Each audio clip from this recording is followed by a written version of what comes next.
Bersama saya Mastura Malak dalam rentasan berita edisi 1545. Antara paparan utama. Apa rasanya bila sudah kena kencing? 1MDB, hak rakyat dikembalikan. Jangan guna isu Nick Elin sebagai modal cipta naratif.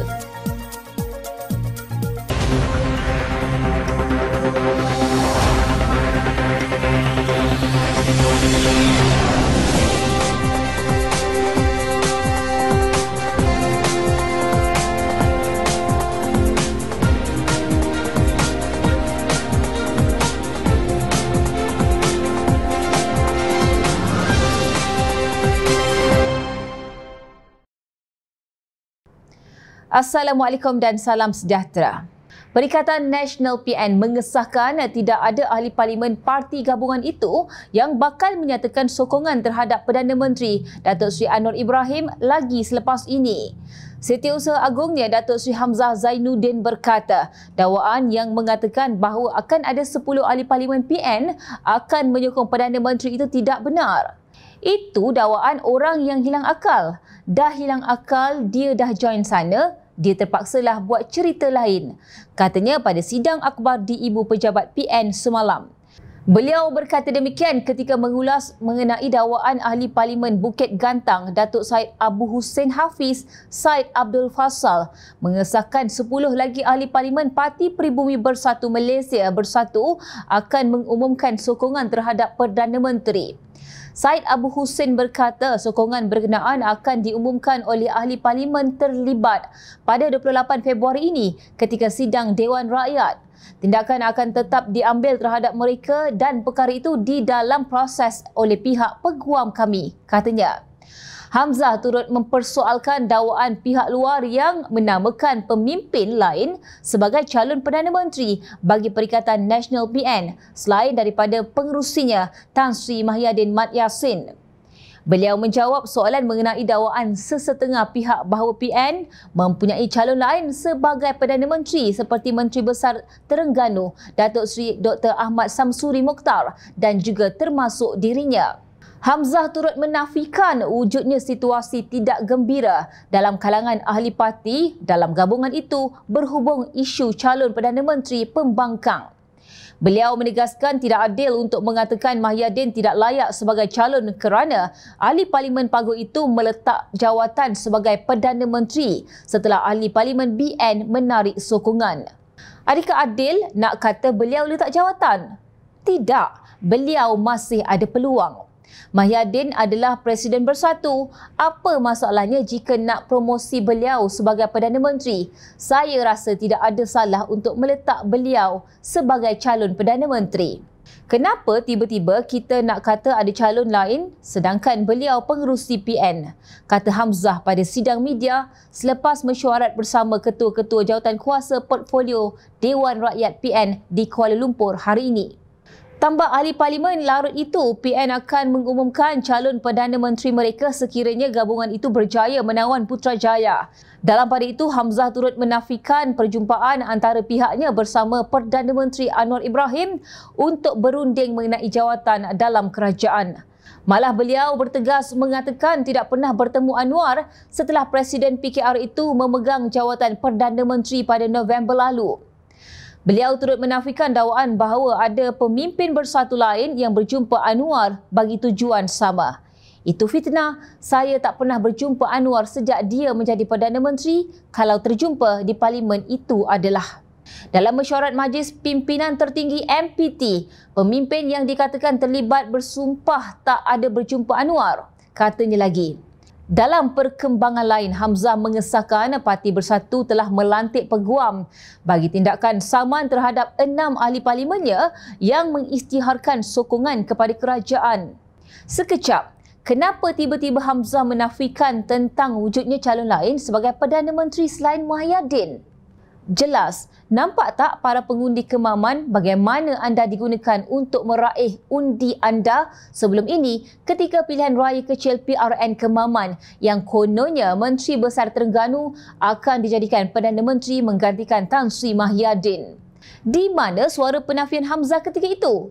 Dia betapa di go mana ketika itu? Ternyata ia hanya satu penipuan dan candu politik untuk memastikan anda memangkah calon PAS yang juga merupakan anggota Perikatan Nasional. Dan kini ia dinafikan pula oleh Hamzah, malah dikatakan ada pihak lain yang menjaja cerita sedangkan terang lagi kan bersuluh ianya dilaungkan dan dilalakkan pimpinan Perikatan Nasional sebagai modal memancing undi. Justru fikir-fikirkanlah di mana kebenarannya. Maklumat ada di hujung jari anda. Semuanya sudah cerdik pandai. Bila hidung sudah mancung, pipi tidak lagi tersorong. Apa rasanya bila sudah kena kencing? Ibarat sirih pulang ke ganggang, harapan rakyat menjadi kenyataan. Suruhanjaya Pencegahan Rasuah Malaysia SPRM berjaya memperoleh semula wang berserta aset sejumlah 23.9 juta ringgit hasil pemulihan aset dana One Malaysia Development Berhad 1MDB di dalam dan luar negara yang giat dijalankan sejak 2019. SPRM dalam kenyataan berkata, wang dan aset itu berjaya diperoleh sepanjang tahun lalu hingga bulan ini menerusi proses lucut hak termasuk di mahkamah selain penyerahan sukarela 5 individu lain dan ia dipulangkan semula kepada kerajaan. Kejayaan memperoleh semula wang tersebut adalah susulan daripada proses menjejak dan memperoleh semula dana 1MDB yang dijalankan bahagian pencegahan pengubahan wang haram AML SPRM pada 2023 dan terbaru adalah pada 5 Februari lalu. Untuk makluman, wang yang berjumlah sebanyak 556,275.64 sen telah berjaya diperoleh pada 30 Ogos 2023 daripada Nur Zahid Taib, pegawai 1MDB yang telah menerima dana 1MDB bagi projek Maximus dan projek Catalyze yang dimasukkan ke dalam akaun syarikat Turquoise Coast Offshore Incorporated yang individu ini mempunyai kepentingan, kata kenyataan itu semalam. Kenyataan itu memberitahu wang tersebut telah diperoleh menerusi perintah pelepasan akaun di bawah Seksyen 60 Akta Pencegahan Pengubahan Wang Haram, Pencegahan Pembiayaan Keganasan dan Hasil daripada Aktiviti Haram 2001 pada 26 Jun 2023. SPRM berkata wang berjumlah sebanyak $972,251.25 Amerika Syarikat atau bersamaan sebanyak 4.5 juta ringgit telah dipulangkan kepada kerajaan pada 29 September tahun lepas menerusi penyerahan secara sukarela oleh pegawai khas kepada bekas Perdana Menteri Datuk Seri Najib Tun Razak, Datuk Amhari Effendi menerusi pindaan wang dari BSI Bank Switzerland. Pada 8 November tahun lepas, Mahkamah Tinggi Jenayah Kuala Lumpur telah memberikan perintah melucut hak 3 unit kondominium berjumlah sebanyak 7.05 juta ringgit milik pegawai penasihat hal ehwal luar negeri Najib Muhammad Kamal Yan Yahya, kata kenyataan itu.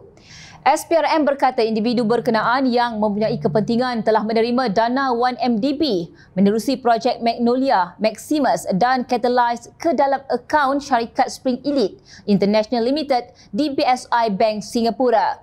Ketiga-tiga proses pemulihan aset ini telah diperoleh susulan perbicaraan ke atas bekas pegawai bank di Goldman Sachs Eng Chowa atau lebih dikenali sebagai Roger Eng di Mahkamah Persekutuan Brooklyn, Amerika Syarikat pada Februari 2022 atas dakwaan bersubahat dalam penyelewengan dana 1MDB.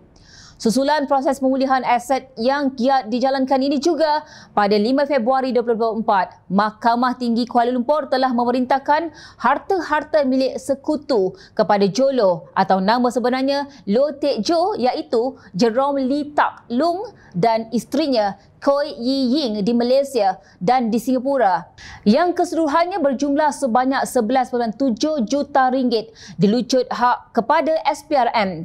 Jelas kenyataan itu dipetik Cosmo Online.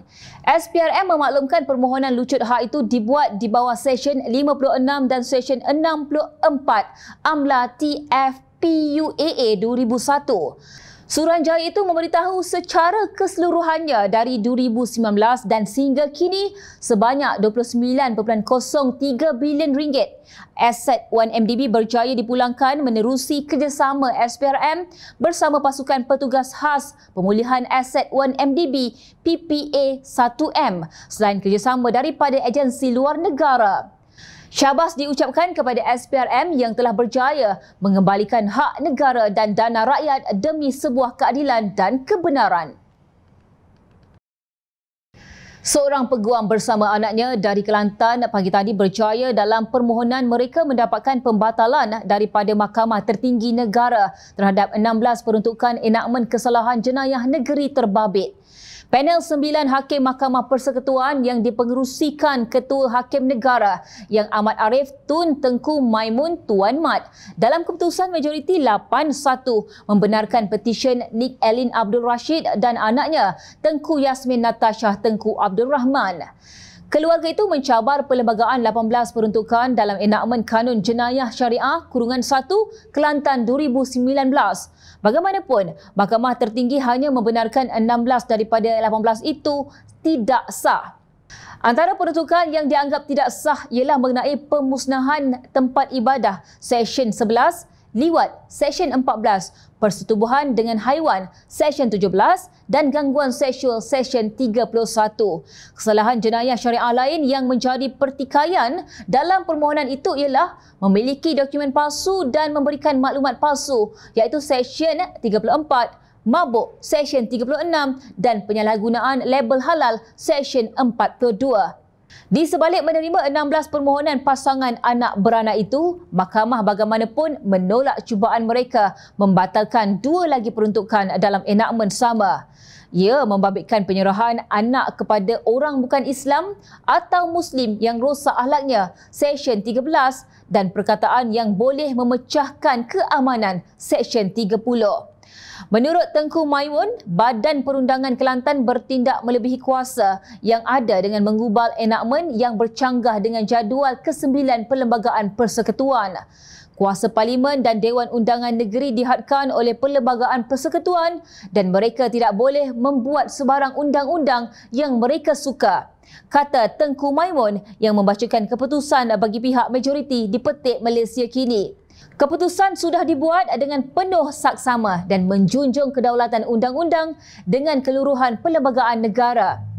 Justru adalah diharapkan agar tiada pihak yang mengambil kesempatan dengan mereka naratif murahan kononnya Melayu terancam, undang-undang syariah dipijak, mahkamah syariah dihina dan sebagainya seperti yang sebelum ini berlaku.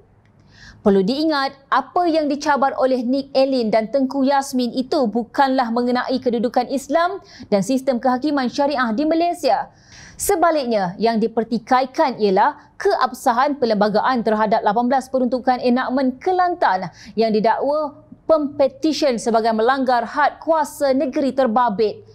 Dan juga perlu diingat bahawa sebarang keputusan mengenai kes petisyen yang dikemukakan oleh Nik Elin bersama anaknya terhadap Kerajaan Negeri Kelantan tidak akan melemahkan Mahkamah Syariah. Yang di-Pertua Yayasan Dakwah Islamiah Malaysia Yadim, Dato' Hasanuddin Muhammad Yunus melalui satu kenyataan menegaskan sebarang keputusan kes itu sebaliknya akan memberikan satu titik kepastian mengenai kompetensi Dewan Undangan Negeri DUN untuk menggubal sesuatu undang-undang berkaitan agama Islam. Keputusan itu juga akan memastikan Mahkamah Syariah akan berada di landasan yang sepatutnya menurut Perlembagaan Persekutuan dan sekaligus akan mengelakkan sebarang keputusan Mahkamah Syariah dicabar pada masa hadapan. Yadim percaya bahawa sistem keadilan di Malaysia masih tetap utuh berpaksikan kepada prinsip kedaulatan undang-undang dan Perlembagaan Persekutuan, katanya disiarkan Suara Keadilan. Sementara itu, Hasanuddin berkata beliau yakin para hakim yang menganggotai panel hakim kes ini juga telah berikrar dan bersumpah untuk mempertahankan prinsip perlembagaan. Malah, perlembagaan itu sendiri telah meletakkan Islam sebagai agama persekutuan selaras dengan perkara 3/1 Perlembagaan Persekutuan. Yadim percaya bahawa isu sebenar dalam kes Nik Elin ini sebenarnya bukanlah berkaitan dengan mencabar kedaulatan Islam atau suatu pencerobohan ke atas bidang kuasa Mahkamah Syariah. Tetapi sebenarnya adalah satu ujian kepada prinsip federalisme yang mana Mahkamah Persekutuan kelak akan memutuskan undang-undang mana yang sepatutnya digubal oleh Parlimen dan undang-undang mana yang sepatutnya digubal oleh Dewan Undangan Negeri. Jelasnya lagi. Kebijaksanaan Kerajaan Madani pimpinan Perdana Menteri Datuk Seri Anwar Ibrahim pasti akan mengambil tindakan proaktif selepas daripada keputusan kes untuk memastikan pentadbiran agama Islam berada di landasan yang tepat menurut undang-undang dan perlembagaan negara. Semua umat Islam kita seharusnya bertenang dan berlapang dada dalam menerima sebarang keputusan yang dibuat oleh Mahkamah Persekutuan terhadap petisyen berkenaan demi kebaikan bersama terutamanya generasi akan datang. Jangan pula nanti ada pihak yang sibuk berhimpun di sana sini kononnya untuk mempertahankan undang-undang syariah yang telah dihina dan Islam pula dikatakan terancam di bumi Malaysia. Rakyat sudah muak dengan drama tunggang agama kalian dan ingat rakyat sentiasa memerhati. Baiklah, Jom Channel ingin mengucapkan jutaan terima kasih kepada para penyokong Jom Channel dan kepada anda yang berminat untuk memberikan sumbangan bagi membolehkan kami meneruskan perjuangan menyampaikan berita yang benar. Sumbangan boleh dibuat melalui akaun bank yang tertera. Suara rakyat kami sampaikan demi negara tercinta. Teruskan bersama kami di Jom Channel untuk mendapatkan berita politik tanah air. Saya Mastura Malak. Assalamualaikum dan jumpa lagi.